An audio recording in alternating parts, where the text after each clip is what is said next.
بیشور. هیچ غلطی نمیتونی بکنی، هیچ بخور.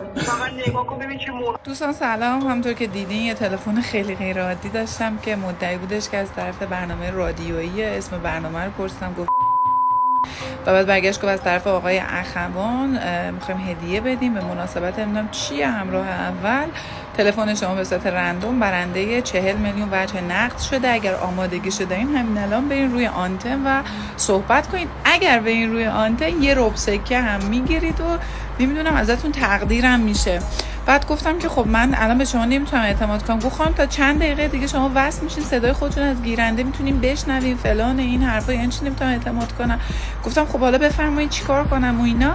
بعد گفتش که این آدرس ما، آدرس داد آرژانتین الوند نمیدونم چی و طبقه فلان و من آقای امیریان هستم فلان. بعد تلفن ثابت داد.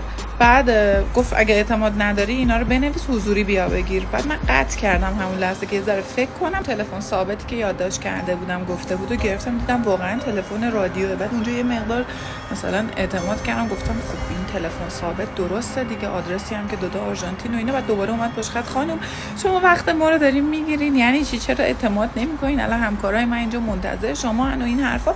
گفتم خب بگین چیکار کنم. گفت این اطلاعاتو مگه شما فلانی نیستی؟ گفتم چرا. گفت مگه اسم باباتون این نیست؟ گفتم چرا. گفت مگه نمیدونم شماره کد ملی این نیست؟ گفتم چرا.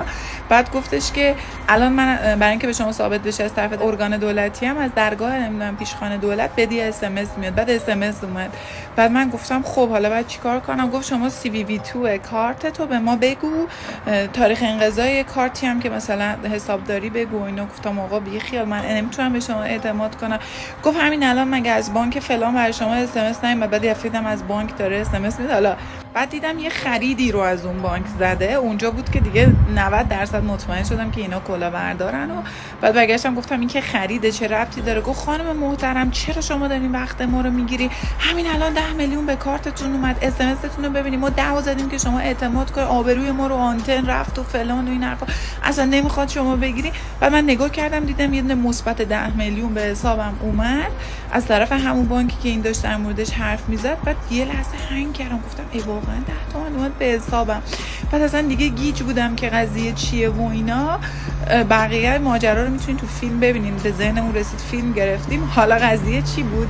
شما وقتی پول میاد به حسابت میزنه واریز به، ولی وقتی پول داره از حسابت میره میزنه انتقال به. بعد اون همش به من میگه ما 10 میلیون به شما انتقال دادیم، همین الان نگاه کنی از کلمه انتقال استفاده میکنه و اس ام اسی که برای من اومده بود نشد انتقال 10 میلیون. نگو داشت 10 میلیون از حساب من برمی داشت و وقتی نتونست ببینید چیش. الان از همراه اول براتون پیامک اومد. بله کد احراز هویت میاد، چه ربطی داره؟ از همراه اول 48 چی 48؟ من میگم از همراه اول کد احراز هویت اومده چند؟ برای چی باید کد احراز هویت به شما بدن؟ شما حوال میگن خواهر مچه اینجوری میکنید. شما چرا اینقدر بی‌ادبین؟ مگه من هدیه برنده نشد؟ مگه من هدیه برنده نشدم؟ خب با احترام بدین. نه احراز هویت رو برای چی باید به شما بدم؟ مسدود کن ببینم چه جوری مسدود میکنه. من الان کارت سیمتو مسدود میکنم، ولی خب بهت قول میدم 5 دقیقه دیگه زنگ بزنی بگی اشتباه کردم ببخشید. خب هیچ من تا مطمئن نشم آقا نه اشتباه. شما چرا هدیه رو با دعوا میدی؟ خب با مهربونی گفتم دیگه هدیه تعلق بهت نمیگیره. نگاه کن الان متوجه میشی. خانم زین العابدین زده 0912 91 94. حالا 20 دفعه من به شما توضیح دادم وقتی متوجه نمیشی یعنی نمیخوای متوجه بشی. خب من هدیه رو عادت دارم با احترام بگیرم. نه با احترام. کسی که لیاقت سعادت داره با احترام میگیره، نه شما که مثل خره گوشه بعد خر تویی که فکر میکنی من گول میخورم احمق بیشور. زندت یکی میکنم. هیچ غلطی نمیتونی بکنی، هیچ گول بخور. من نگاه کن ببین که آشغال فعلا